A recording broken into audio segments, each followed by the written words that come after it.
국내 사정이 아직도 매우 어렵다는 입장을 저희한테 설명을 하고 있습니다. 어려울 때의 친구가 진정한 친구다.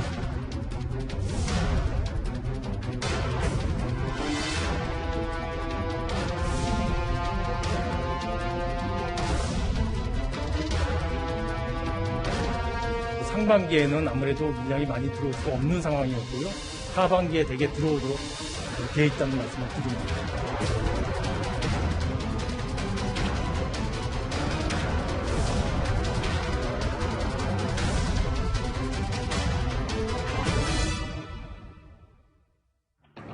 예, 먼저 저희가 뽑은 1위, 정말 백신 공수표만 날렸는지 이 얘기부터 만나보겠습니다.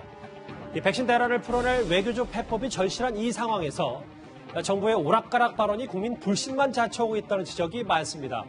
외교사령탑인 정영 외교부 장관이 어제 그러니까 미국으로부터 여유 있는 백신을 먼저 지원받은 뒤에 나중에 돌려주는 이른바 백신 스와프를 추진한다고 밝혔었죠. 그런데 하루 만에 입장이 좀 바뀐 것 같습니다. 지금 미측하고 상당히 진지하게 협의를 하고 있고 지난번 캐리 특사 왔을 때도 이 문제에 관해서 집중적으로 협의를 했습니다.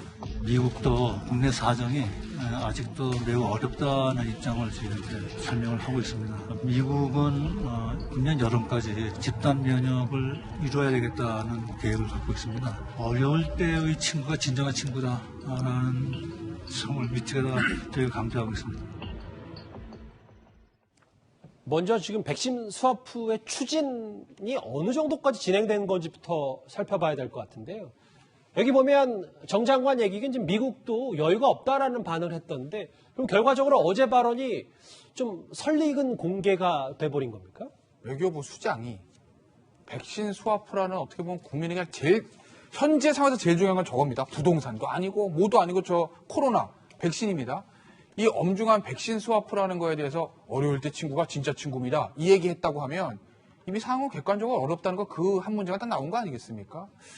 그러니까 저는 현재 정부에게 이제 말씀드리고 싶은 건 이게 백신이라는 게요. 정부가 의지가 있다고 그리고 어려울 때 친구가 진짜 친구다. 정에 호소한다고 미국 가서 부탁한다. 이게 되는 일은 아니지 않습니까? 예. 국민들에게 객관적으로 솔직히 얘기를 해라. 그리고 상황이 이러이러하니 이렇게 해주시길 바랍니다. 뭐 이렇게 솔직히 얘기를 해야지 됩니다.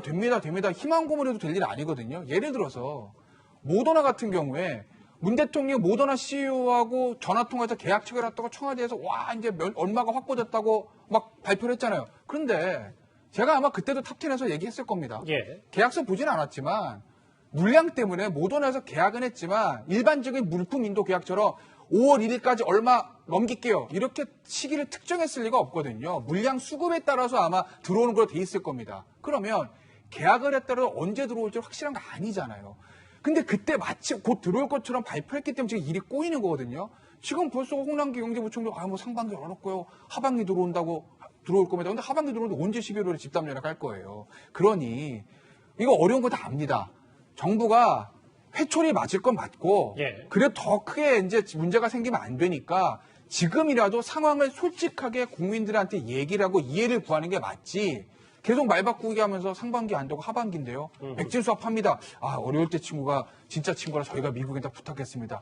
이렇게 해서 될 일은 아니다. 라는 걸 좀 말씀드리겠습니다. 김홍식 교수님, 김 변호사님도 수차례 인용한 이 말, 그러니까 어려울 때 친구가 진짜 친구다. 물론 한미 관계 돈독하고 그때 이렇게 좀 냉정한 외교 현실에서 미국의 선의에만 기대하는 게 맞느냐, 외교부 장관이 뭐 이런 지적도 있더라고요. 뭐 어려울 때 친구를 진짜 친구로 생각해서 정말 뗄래야 뗄 수 없는 정에 기반한 사이라고 한다면 가능할 수 있겠죠. 예. 그러나 이미 우리 문재인 정부 들어서 한미 관계라는 것은 그렇게 지금 더 정에 호소하고 더 친구라고 느낄 만한 상황은 아닌 것 같아요. 오히려 미국 측에서도 한국에 대해서 약간 이게 지금 중국과 미국 사이에서 좀 눈치 보게 하는 게 아니냐라는 그런 의심을 하고 있고, 또 우리 문재인 정부에서도 미국과는 조금 우리가 좀 거리를 두는 게 낫지 않을까라는 또 일각의 시각이 있는 거거든요. 그러니까 더욱더 돈독해지는 친구보다는 조금 더 거리가 좀 멀어지는 듯한 한미 관계라는 것을 지금 우리가 생각해 보면 지금에 와서 백신이 필요하니까 우리가 정에 호소해서 좀 도와달라고 이야기해서 미국이 움직일 것 같지는 않습니다. 오히려 이럴 때는 양국 간에 특히 국가와 국가 사이의 외교 관계에서 필요한 것들을 주고받기 할 때는 냉정한 계산 속에서 하는 겁니다. 그러니까 우리가 미국에 대해서 정말 절박하게 필요한 거니까 백신을 달라고 할 때는 미국이 또 그에 상응하는 가장 절박한 걸 우리가 줄 수 있는 단호한 결단이 있어야 됩니다. 그러니까 저는 그래서 단지 지금 미국이 그 멕시코랑 그 스와프했다고 그래서 아스트라제네카를 좀 먼저 주고 나중에 받겠다는 걸 했다는 건데 지금 우리한테는 아스트라제네카가 필요한 게 아니잖아요. 미국에서 생산하는 모더나와 화이자가 필요한 건데 미국이 모더나와 화이자를 우리한테 먼저 주고 나중에 받겠다는 걸 할 리가 없어요. 그러면 미국이 지금 시기에 가장 절실하게 요구하는 것들을 우리가 줄 수 있는 결단을 내려야 되는데 제가 그래서 이야기했습니다만 반도체에 대해서는 지금 미국은 굉장히 절실해요. 특히 바이든 행정부가 이 트럼프 행정부의 모든 걸 다 부인하고 있지만 대중 정책, 특히 대중 견제 외교 정책을 그대로 유지하고 있는 상황이어서 지금 중국의 반도체 추격을 따돌리기 위해서 바이든이 엄청나게 절실하다고 한다면 우리가 그 반도체에서 앞서가고 있는 우리의 장점이 있잖아요. 그럼 우리 대통령이 또는 우리 반도체 기술이나 반도체도 설비 능력을 미국에게 필요한 걸 준다는 각오하에 미국에 줄 걸 주면서 우리가 받을 걸 받는 그런 조금 더 창의적인 외교적 해법까지 동원해야 되는 것이지 막연히 정의에 호소한다고 지금 와서 줄 것 같지는 않다. 좀 현실 직시해졌으면 좋겠다는 생각이 듭니다. 일단 하루 만에 미국이 당장은 백신 스와프 어렵다더라. 이런 얘기를 하면서 여러 뒷말을 낳고 있죠. 그런데 정 장관이 미국으로부터 백신을 지원받기 위해서 반도체 동맹을 언급하면서도 정작 외교 문제와는 선을 긋고 있습니다. 글로벌 서플라이 체인 공급망에서 우리가 미국을 도와줄 수 있는 분야도 많이 있기 때문에 여러 가지로 저희가 미측과 협의를 할 수 있을 것으로 기대를 하고 있습니다. 한미 동맹 강화라든지 또는 북한 비핵화의 문제라든지 또 미중 갈등에 있어서의 우리의 입장이라든지 이런 것들과 백신 분야에서의 협력은 저는 연관이 없다고 보고요. 김근식 교수님의 논평을 바로 이어서 갈 수 있을 것 같은데요. 이도훈 의원님. 네. 외교 문제는 별개다. 글쎄 이거 저희가 좀 어떻게 받아들이면 될까요? 별개라고 하면서 또 미국 반도체 공급망은 지원하겠다. 이거는 완전히 엇갈린 메시지죠. 어제 홍남기 경제부총리도 그랬습니다만 그 정의용 외교부 장관도 그 국회에서 말을 너무 좀 쉽게 하는 건 아닌지 한번 지적하고 싶습니다. 지금 백신 문제가 굉장히 이제 중요하게 떠올랐는데 세계적으로 백신이 부족하고 미국도 여름까지 집단 면역 이룬다는 목표를 확실하게 갖고 있기 때문에 백신 상황이 정말 좋은 게 아닙니다. 얼마 전에 스가 일본 총리가 워싱턴 방문해가지고 1억 명분의 화이자 백신을 확보하지 않았습니까? 그게 이제 저절로 된 건 아니죠. 그동안 미일 관계, 특히 쿼드라든지 반도체 협력이라든지 5 통신망이라든지 배터리라든지 이런 전 분야에서 안보 외교뿐만 아니라 경제 산업 면에서도 총체적인 동맹으로서의 협력 관계를 다졌기 때문에 1억 명분을 확보했다고 보는데 지금 한국과 미국 관계는 어떻죠? 물론 굉장히 지금 우리가 중요한 파트너입니다.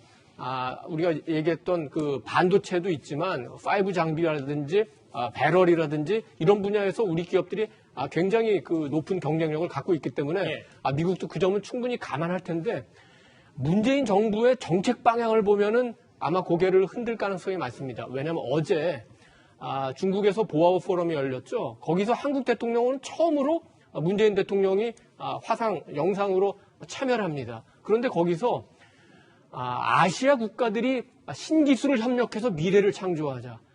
신기술 하면은 지금 이제 배럴이 그다음에 반도체 이런 건데 배터리 이 부분요. 아시아를 얘기하면은 아시아에서 그런 기술을 갖고 있는 나라가 3나라밖에 없습니다. 한국, 중국, 일본. 근데 일본은 확실하게 미국 편이죠. 그러면 나머지가 한국하고 중국인데 한국, 중국 협력해서 아시아의 신기술을 만들자?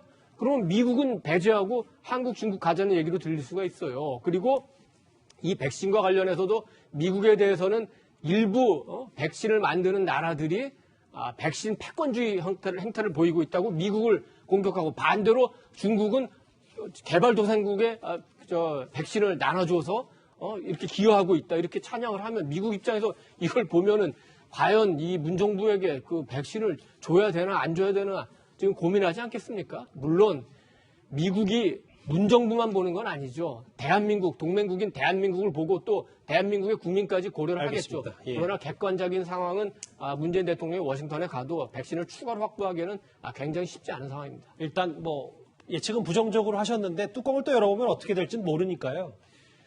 그런데 우리 정부는 사실 백신 문제가 본격적으로 거론된 뒤에 백신 수급 실패를 한 번도 인정한 적은 없었습니다. 그런데 어제 정의용 장관의 말은 좀 달랐습니다. 어제 경제부총리는 백신 수급에 최선을 다하고 있고 11월 달에 면역 체계 목표 달성할 것이라고 하셨는데 오늘 장관님께서 하신 답변은 그와 상당히 상반된 말씀을 하셨어요. 듣기에 따라 가지고는 정부의 대응이 미숙하고 실패했다라고 혹해될 수 있는 말씀하셨습니다. 실제로 안 이랬다고 보십니까? 제가 정부를 대표해서 말씀드린 사항은 아니지만 우리가 과연 외교적으로 이 백신 도입에 국민들을 좀 안심시킬 수 있을 정도로 했느냐 하는 데 대한 제 반성의 말씀이었다는 걸 말씀드리고요. 정 장관이 이런 얘기를 했어요. 정부가 안이한 대처 솔직히 인정한다. 결국은 지금 백신 수급이 원활하지 않다는 걸 처음으로 공식석상에 누군가가 얘기를 한 거잖아요. 그렇습니다. 뭐 정부라고 하는 게 결과적으로는 국민께 결과 책임을 져야 되지 않겠습니까? 결과적으로 백신이 제대로 제때 수급이 못 됐기 때문에 국민들께는 좀 안이한 대처라고 한 부분에 대해서는 일륜 좀 타당하다는 측면이 있고요. 다만 이제 우리가 지금 뭐 미국과 반도체 동맹 또 한미 동맹 이런 얘기가 나오는데 실상 한미 동맹은 지금까지도 굳건해 있고 앞으로도 굳건할 거라고 보고요. 그런 측면에서 보면 이런 반도체 동맹과 뿐만 아니라 백신 관련해서도 만약에 공급 같은 것이 연계될 수는 있다고 생각이 됩니다. 그럼에도 불구하고 외교부 장관이 공식 석상에서 중국과의 대중 관계가 있는데 이것들을 공개적으로 말을 할 수 있느냐, 그건 아니라고 생각되고요. 치밀하게 내부적으로 대화는 물밑 접촉은 있을 것으로 보여지고 있고요. 결과적으로는 백신의 수급에 실패했습니다만은 굳이 이제 어떤 사정을 딱히 말씀드리자면 과거 이제 우리나라 같은 경우는 방역이 워낙 잘 되는 상황이었기 때문에 한 100명대 정도였는데 유럽이나 미국 같은 경우는 수십만 명, 만 명대였습니다. 그러다 보니까 백신에 사활을 걸었고 트럼프 전 대통령이 초속 작전으로 굉장히 백신을 정말 만들지 못할 것이라고 전문가들이 예상했습니다. 1년 만에 만들지 않습니까? 그런 측면에서 봤을 때 저희가 조금 더 방역과 백신이 같이 가지 못했던 것, 우리도 더 사활을 걸고 하지 못했던 것에 대해서는 좀 아쉬움이 남습니다. 예. 김 변호사님. 그런데 여기 앞서 얘기했던 영상의 맥락을 보면 안민석 의원은 정부의 대응이 미숙하고 실패했다고 곡해될 수 있는 말씀을 하셨다. 그러니까 솔직히 인정한 거에 대해서 뒤집을 수 있는 기회를 줄 테니까 다시 얘기해라 했더니 제 반성의 말씀 이 얘기를 했거든요. 그 얘기인 즉슨 여당에서는 이제 백신 수급 실패에 대해서는 인정하지 않는다는 얘기인 겁니까? 저렇게 인정 안 한다고 이쪽에 뭐 요새 네티즌 용어로 정신승리라는 말 쓰잖아요. 혼자 실패했는데 졌는데 이겼다고 생각하는.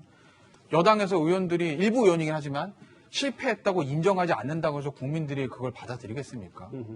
결과거든요. 국정은요, 결과 책임이요. 그것도 무제한의 결과 책임입니다. 무한 책임. 무한 책임이에요. 저 백신이 도입돼서 11월까지 다 맞아서 집단 면역 되면 문재인 정부 박수 받는 거고 그 어떤 이유를 대더라도 약속한 11월까지 백신 수급이 원활하지 않아서 집단 면역이 안 되고 외국은 다 마스크 벗는데 우리만 쓰고 다니면 그 책임은 무조건 문정부 책임이 되는 겁니다. 그렇기 때문에 지금 이게 뭐 실패로 인정하냐 인정하지 않냐 인정하지 않는다고 이게 상황이 달라지는 건 아니거든요. 한 번 잘못할 수는 있어요. 근데 문제는 한 번 뭐가 실패하고 잘못됐을 때 그 잘못한 걸 인정을 해야 변화가 있고 그 다음 대책이 나오는데 네. 잘못하고 아니야 잘못하지 않아서 잘못하지 이래버리면 그 다음 대책 안 나온 거 아니겠습니까? 오히려 정의용 외교부 장관처럼 백신 요기 실패했습니다. 이제부터 잘할게요. 이게 낫다. 그걸 가지고 그 잘못 얘기하면 정부 책임 인정하는 것처럼 되는데요. 라는 그 여당 안민석 의원의 말씀은 굉장히 부적절하다. 그렇게 해서 책임 아닌데요. 라고 말한다고 책임이 가려지겠습니까? 국민들은 바보가 아닙니다. 백신 관련 발언 말고도 정의용 장관의 논란이 될 만한 발언 하나가 있어서 제가 짧게 소개를 좀 해볼게요. 오늘 관훈 토론회에서 9.19 군사합의의 사소한 위반, 그러니까 GP 총격, 북한의 해안포 도발에 대해서 굉장히 절대전 방식이었다 이렇게 설명을 했거든요. 김 교수님은 어떻게 받아들이십니까? 저게 이제 지금 외교부 장관은 현직으로 계시지만 문제가 더 클 수밖에 없는 게 저 사건이 있었던 당시에는 청와대 안보실장을 하고 계셨어요. 예. 그러니까 청와대 안보실장은 우리나라의 문재인 정부의 사실 외교안보의 총사령탑입니다. 그리고 2018년, 2019년 그 이후에 북한이 사실은 남북 간에 합의했던 그 군사 기본 분야 합의서를 다 위반했던 사건이 저 두 가지였거든요. 해안포 쏘고 지피 총격해가지고 굉장히 우리가 분노했던 시기였는데 그때도 문재인 정부는 북에 대해서 사실은 내놓을 만한 구체적인 큰 그 항의를 하지 않았습니다.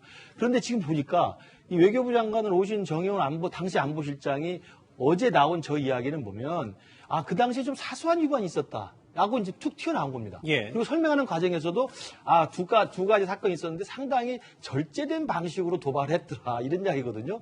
그러니까 우리 대한민국의 안보의 사령탑으로서 청와대에 계신 안보실장이 북한의 그런 두 번의 굉장히 심각한 군사적 도발, 그것도 남북이 정상 간에 합의했던 군사 분야 합의를 위반했던 중대한 사건에 대해서 굉장히 안이하게 바라봤다고 하는 지금 비판을 받을 수밖에 없는 거죠. 그렇고 지금 상황은 어떻게 되어 있습니까? 남북 간의 모든 합의가 다 깨져 있고 북한은 사실은 지금 비핵화는 물 건너 가는 상황인 거고 북한은 또 틈만 나면 남쪽에 또 문재인 대통령과 문재인 정부에 대해서 얼마나 입에 담기 어려운 험담들을 내놓고 있습니까? 저는 우리 문재인 정부가 남북 화해협력과 북한에 대해서 어떤 선의를 가지고 대하는 건 충분히 이해합니다만 예. 북이 잘못된 행동을 하고 잘못된 시그널을 보낼 때는 우리나라 대통령 그리고 청와대 안보실장 적어도 국방부 장관 이런 분들은 쓴소리와 함께 분명히 혹독하게 매를 들 때는 들어야 된다고 생각합니다. 알겠습니다. 잠깐 북한 얘기를 좀 해봤고요. 다시 백신 본론 얘기를 해보겠습니다. 이 정부의 오락가락한 태도는 정의용 외교부 장관뿐만은 아니고요.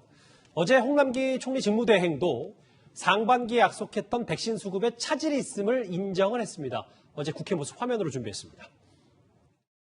문 대통령께서 연말에 모더나 CEO와 화상통화를 했습니다. 2분기부터 총 2천만 명분 확보 청와대가 발표를 했죠. 그 백신은 지금 어디 있습니까? 상반기에는 아무래도 물량이 많이 들어올 수가 없는 상황이었고요. 하반기에 되게 들어오도록 돼 있다는 말씀을 드립니다. 그럼 2분기부터 청와대가 2천만 명분 확보한다고 하는 건 거짓인가요? 아까 그거는 아스트라제네카, 파이자, 모더나, 얀센, 노바백스 다 합해서 말씀을 드린 겁니다. 무슨 말씀이십니까? 저희가 다섯 개, 모더나 CEO와 통화를 해서 2천만 명분 확보를 했다고 청와대가 발표를 했어요. 그러니까 아까 4천만 도주가 2천만 명 분입니다. 지금 여기서 그걸 저한테 가르치시니까 부처님. 제가 아니요. 그거 모르고 여기 왔겠습니까? 그건- 이 자리에 들어오시라니까요. 2분기부터라고 하는데 왜 아직 안 들어옵니까? 계약서 보여주면 끝나는 거 아닙니까? 어제 계약서 얘기까지 나왔어요.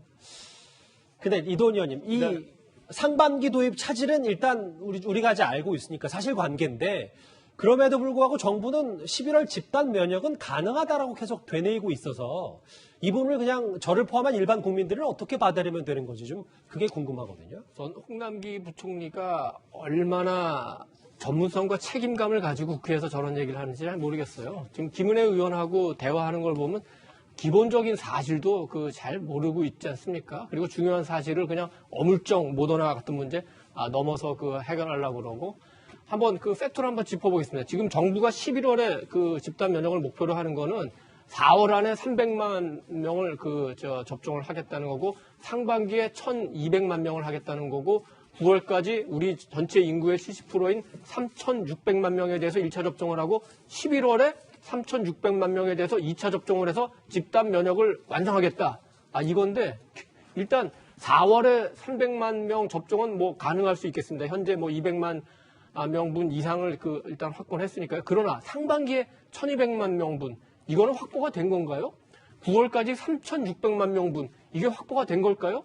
홍남기 부총리는 지금 국회에서 우리가 확보한 물량이 7,900만 명분이라고 얘기했는데 이걸 한번 따져보겠습니다. 화이자에서 2천만 명분 이상 확보하기로 계약을 한 거는 맞습니다. 그렇지만 우리가 작년 11월에 계약을 했는데 그 전에 계약한 미국, 캐나다, 일본, EU가 아직 다 받지를 못했어요. 그럼 우리는 늦어질 수밖에 없죠. 수순이니까요. 그렇습니다. 그다음에 모더나 같은 경우에는 한 달에 모더나가 생산할 수 있는 양이 5,800회분이에요. 근데 7월까지 미국에 2억 회분을 내기로 했어요. 그러니까 4, 5, 6, 7 생산하는 모든 접종분을 미국에 가져가야지 그걸 맞출 수 있기 때문에 우리가 지금 4천만 회분을 가져올 수 없고 그걸 어제 홍남기 부총리가 슬며시 껴가지고 얘기한 거고 아스트라제네카나 얀센은 들어올 수는 있지만 현재처럼 혈전 문제나 이런 것 때문에 약간의 거부감이 있기 때문에 우리가 지금 확보했다고 얘기하는 전체 접종분을 확보할 수 있는지 그게 다 접종이 될지 아직까지는 굉장히 불투명한 상황이고 예. 홍남기 부총리가 특히 이제 인사가 끝났지만 유임이 되신 건지 아니면 곧 물러날 건지 이런 상황에서 어떤 책임감이 있다기보다는 정세균 총리가 물러난 자리에 어쩔 수 없이 나와서 그냥 그 최소한의 방어전만 하려다 보니까 이런 여러 가지 발언에 문제가 생겼다고 봅니다. 예. 문제 얘기를 하셨는데요. 홍남기 집무대행 그런데 어제 백신과 치료제를 혼동하면서 뒤늦게 바로잡는 일까지 있었습니다. 지금 우리 국내 백신도 3상에 들어갔습니다. 제가 보기에는 하반기에 3상이 완료될 수 있을 거로 생각이 되고요. 3상에 어떤 회사가 들어갔습니까? 2개 회사가 들어가 있습니다. 2개에서 어디입니까? 네. 제가 알기로는 아직 2상이 끝나지 않았습니다. 아니, 그렇지 않습니다. 제가 착오가 있어서 다시 한번 간단히 정정을 해드리면요. 백신과 관련돼서는 2개사가 2상은 진행 중에 있고 현재 3상은 없습니다. 사자의 말씀을 드리고 정정을 하도록 하겠습니다. 김태현 변호사님은 어떻게 보세요? 이걸 단순 실수인지 아니면 정말 글쎄 대타인 직무대행이 대정부 질문에 나와서 현황 파악조차 제대로 못하고 있는 건지 어떻게 보세요? 현황 파악 제대로 못한 거죠. 저건 뭐 조간신문이나 메인뉴스만 열심히 봐도 다 알 수 있는 거거든요. 치료제하고 백신. 저 백신은 3상 이상 진행 중이고 치료제는 아마 꽤 많이 진행된 걸로 알고 있는데 물론 정세균 총리가 있었다면 저런 실수를 안 했을 겁니다. 왜냐하면 방역을 총괄했으니까요. 근데 홍남기 경제부총리, 국무총리 권한대행은 사실은 얼마 전까지만 해도 방역 신경 안 썼을 거예요. 본인의 역할은 지금 경제와 부동산이니까. 예. 그런데 어찌됐든 간에 지금 국무총리 권한대행을 하고 김부겸 총리가 이제 인사청문회 통과할 때까지는 저 자리에서 국정을 총괄해야 되는 거 아니겠습니까? 그러면 가장 중요한 게 백신의 수급 문제라고 하면 그거에 대해 현황은 파악하고 왔어야죠. 우리가 어제 그제까지 몰랐다고 하더라도 대정부 질문 기간에는 야당 의원들의 기본적인 질의에 답변할 수 있는 정도의 준비를 하고 와야 되는 거 아니겠습니까? 예. 그러니 불성실하게 대정부 질문에 임한 것이다라는 비판은 저는 피할 수 없다고 봅니다. 뭐 아예 현황 파악이나 뭐 이런 코로나 관련 정보에 어두웠다기보다는 본인이 주무부처 일이 조금 거리가 있었기 때문에 조금 뭐 누락됐다 이렇게 저희가 좀 순화를 하겠습니다. 뒤늦게 정정을 했다. 그럼 이 화면도 저희가 준비도 했는데 지금 계속 홍남기 직무대행과 국민의힘 김은혜 의원 간의 설전만 나오고 있는데요. 근데 이 영상도 한번 더 봐야 될 것 같습니다. 저희가 영상 하나 더 준비했습니다. 종부세 기준 완화에 대해서 여쭙습니다. 지금 9억 원에서 기준을 상향 조정하실 겁니까? 저희가 신중하게 검토를 하고 있다는 말씀을 드리고요. 부총리님, 이 신청하면 몇 % 받아들이는 줄 아십니까? 합리적인 거는 제가 다 받아주는 걸로 알고 있습니다. 수천 건을 해도 네. 몇십 건밖에 안 받아들입니다. 그게 네. 정부의 행포라고 국민들은 생각 안 하실까요? 의원님은 나머지 99%가 왜 인정이 안 되는지는 살펴보셨는가요? 지금 저한테 질문하실 때입니까? 예, 그렇습니다. 이 자리에 오시면 됩니다. 저랑 자리 바꾸시죠. 제가 그로 내려가겠습니다. 글쎄요, 저희 여러 가지 일들이 참 많았습니다. 김 교수님. 예. 화면에는 다 담진 못했는데 여기 마포사실 홍 부총리는 의형 아파트 돈 얼마나 주셨냐라고 했더니 개인적인 사항이다. 코로나 백신 관련 말고도 이 임대차법 전세 난민 한때 있었던 홍 직무대행 관련해서 이런 설정까지 오고 왔다고 하더라고요. 그러니까 물론 이제 그 국민을 대표하는 국회의원, 특히 야당 국회의원은 이 대정부 질문이라는 자리를 통해서 정부의 책임자를 불러놓고 굉장히 신랄한 비판을 하고 문제 제기를 합니다. 그 모습이 바로 이제 대정부 질문에서 저런 이제 불꽃 튀는 이제 공방을 벌이는 건데 문제는 이제 홍남기 부총리는 아까 이제 이도훈 의원 말씀이 정확하다고 봐요. 사실은 자기가 할 일이 아닌데 지금 정세균 국무총리가 먼저 나가고 지금 김부겸 내정자는 지금 청문회를 준비한 상황이기 때문에 그 공백 기간을 사실 부총리가 권한대행으로 지금 저 자리를 떠맡고 있는 거거든요. 네. 그러니까 사실상 아무리 열심히 공부를 한다 하더라도 그 모든 것들을 다 현안을 챙기기가 어려울 겁니다. 그렇기 때문에 일단은 방어 자체가 좀 힘든 상황이 있고요. 거기다가 이제 우리 김은혜 의원 같은 경우는 굉장히 또 날카로운 이 질문에 또 달한 사람이고 그리고 굉장히 방송을 많이 해봤기 때문에 저는 이제 홍남기 부총리의 그런 아픈 부분들 예. 전세 난민으로 살다가 의왕에 웃돈 주고 들어갔다 이 부분에 대해서도 부동산 임대차 3법의 문제점을 아주 정확히 지적하면서 그 부동산 정책의 총 책임자로서의 경제부총리의 약점들을 이제 들고 들어간 거거든요.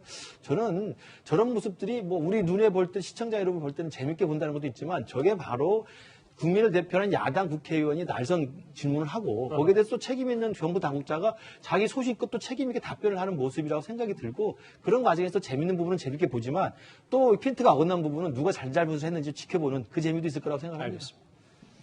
정의용 외교부 장관, 홍남기 총리 직무대행의 백신 관련 발언들을 저희가 한번 모아봤습니다. 다음 주제, 그런데 백신 관련 주제가 하나 더 있습니다. 바로 만나보겠습니다.